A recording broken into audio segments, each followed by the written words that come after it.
Our focus in the past used to be reducing screen time, but now the environment that we work and live in is forcing us to spend more time on our phones, on our tablets, on video calls, and that can lead to a certain level of screen fatigue. And so in this video, I just want to talk about a few things that you can do to help deal with the drain that screen time can actually have on your well-being. Hey everybody, my name is Dr. Benjamin Ritter. I am a leadership and empowerment coach at LFY Consulting, where we coach and guide entrepreneurs and entrepreneurs to create a career that they can love. So if you like what you see, make sure you hit the subscribe button and the little bell next to that subscribe button to be notified of new content. Now, I've been working from home for years, and I didn't really think that this current transition to everyone working remotely would have had much of an effect on me.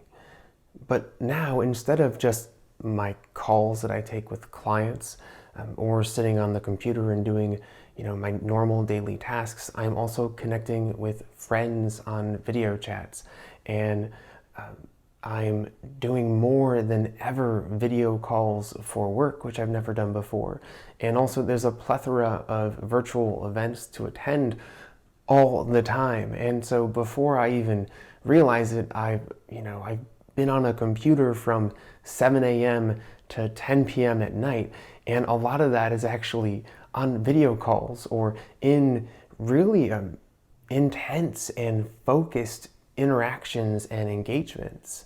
And that is really draining.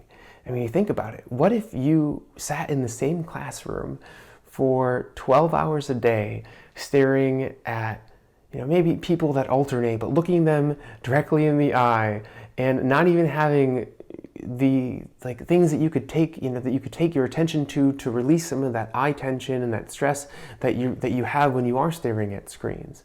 Think about that impact and what it could be having on you. So spend some time really evaluating what you're spending your time on that needs a screen. I actually would write down the different things that you do every day that utilizes a screen. If any work activity you have to do, any socialization, if you read, you use a Kindle or an ebook, the virtual events that you're on, and also what type of screen you're using. Is it a video chat? Is it a webinar? Is it Excel spreadsheet? Is it email? And then I want you to try to come up with alternatives. So maybe your video chats maybe it's something as simple as just using your phone. And maybe your book, it's something as simple as purchasing a book. Maybe reading a report, it's printing that report out. As much as I care about the environment, that could really benefit you in the long run. And maybe it's also setting some limitations on yourself for how many events that you're going to attend a week. And understanding that, yes, you may miss out on something, but that's just life. That's normal. You used to miss out on stuff all the time, but now you're being flooded with events. So is it unsubscribing from some of these events, or is it just choosing I'm only going to attend 2 events a week, or I'm only going to attend them on a Saturday and a Tuesday or something, and then I'm going to schedule in time that's for myself off screen. Think about that. Really try to implement that in your life. It will help you feel more energized throughout your day, so it's not just this one long journey staring into another screen. So guys, I hope you enjoyed this video. If you've taken one thing away, please share it with a friend or leave that one thing in the comments. But most importantly, everyone, do not forget, keep on living for yourself.